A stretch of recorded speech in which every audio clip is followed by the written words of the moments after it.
नमस्ते दोस्तों, मैं हूं आपका दोस्त भगवती प्रसाद पुरोहित एडवोकेट। और आज के वीडियो में हम समझने वाले हैं कि समय पर आदेश की नकल न मिले तो अपील कैसे करें। तो देखिए दोस्तों, कानून में इस प्रकार के प्रावधान दिए गए हैं कि अगर आप किसी भी आदेश के खिलाफ कोई अपील पेश करना चाहते हैं तो उस आदेश की प्रमाणित प्रतिलिपि, ठीक है, प्रमाणित प्रतिलिपि जो है वह आपको उस याचिका के साथ में अर्थात उस अपील के साथ में पेश करना ज़रूरी है, ठीक है।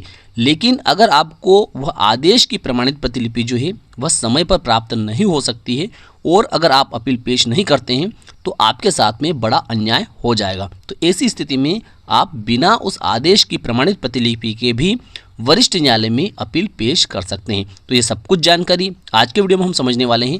आपने चैनल को सब्सक्राइब नहीं किया तो चैनल को सब्सक्राइब कर लीजिए, बेल आइकन को प्रेस कर दीजिए और इस वीडियो को फटाफट लाइक कर दीजिए, क्योंकि इस चैनल के माध्यम से आपको मिलती है सरल और आसान भाषा में कानून की नई नई जानकारी। तो आइए वीडियो को शुरू कर लेते हैं। देखिए दोस्तों, इस ग्राफ के माध्यम से हम ऐसे समझेंगे कि जिसे यह एक खेत है, ठीक है, और यह खेत जो है यह व्यक्ति अपना बताता है और इस खेत पर इस व्यक्ति का अवैध कब्जा है, ठीक है।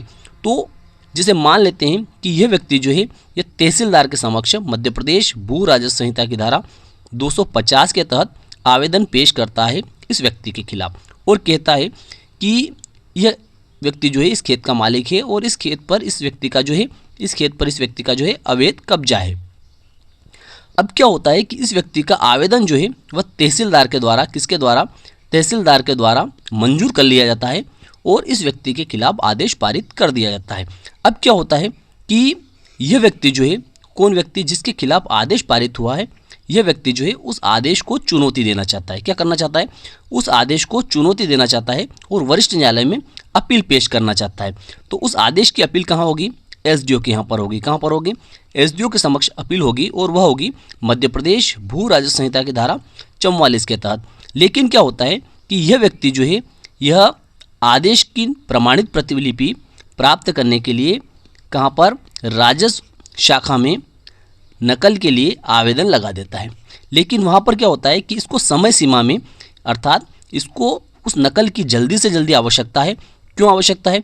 क्योंकि तहसीलदार ने इस जमीन का कब्जा इस व्यक्ति को दिलाने के लिए आदेश पारित कर दिया है और उस आदेश को अगर स्टे नहीं करवाया जाता है, अगर अर्थात उसका क्रियान्वयन जो है वह नहीं रुकवाया जाता है, तो ऐसी स्थिति में इस व्यक्ति के साथ में बड़ा अन्याय हो जाएगा, ठीक है।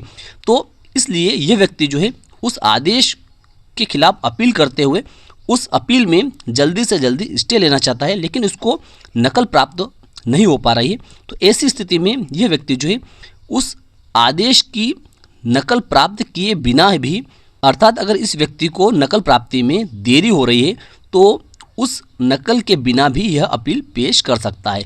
तो इस प्रकार के जो प्रावधान दिए गए वह भी कानून में दिए गए। तो देखिए वह प्रावधान कहाँ पर दिए गए हैं? तो वे प्रावधान जो है वह मध्य प्रदेश भू राजस्व संहिता की धारा 48 में दिए गए हैं। धारा 48 में लिखा हुआ है कि याचिका के साथ उस आदेश की प्रमाणित प्रतिलिपि होगी जिसके की संबंध में आपत्ति की गई है।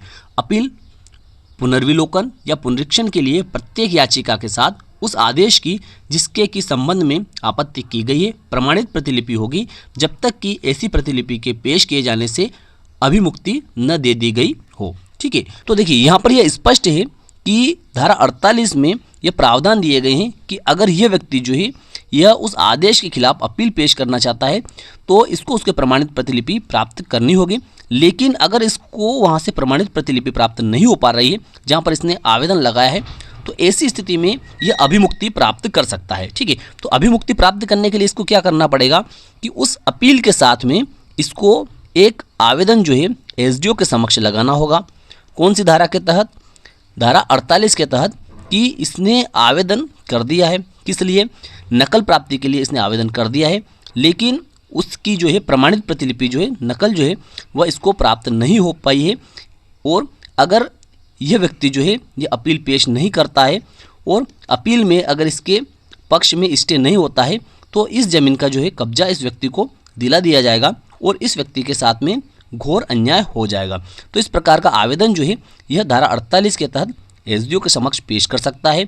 और उस आवेदन के साथ में इसको क्या प्रमाण लगाना पड़ेगा? तो देखिए, जो नकल के लिए आवेदन इसने नकल शाखा के समक्ष पेश किया है उसकी रसीद जो है इसको एसडीओ के समक्ष पेश करनी होगी कि मैंने समय सीमा में उस आदेश की नकल प्राप्ति के लिए आवेदन लगा दिया है, लेकिन मुझे वहाँ से अभी नकल प्राप्त नहीं हो पा रही है, और अगर मुझे नकल प्राप्त नहीं होती है समय में, और अगर मैं समय सीमा में अपील पेश नहीं करता हूँ, तो मेरे साथ में घोर अन्याय हो जाएगा, और इस आदेश के आधार पर, अर्थात तहसीलदार ने जो आदेश पारित किया है उसके आधार पर इस व्यक्ति को कब्जा दे दिया जाएगा। तो ऐसी स्थिति में मेरा अपील पेश करना व्यर्थ हो जाएगा।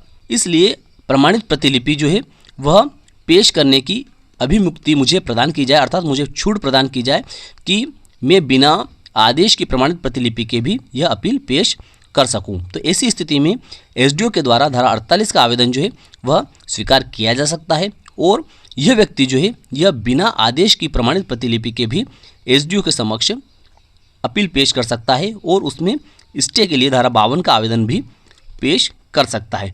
तो मैं विश्वास रखता हूं कि आज की दी गई जानकारी आपको अच्छी लगी होगी। अच्छी लगी तो इस वीडियो को लाइक कर दीजिए, अधिक से अधिक लोगों को शेयर कर दीजिए। फिर मिलते हैं अगले वीडियो में, तब तक के लिए जय हिंद, जय भारत।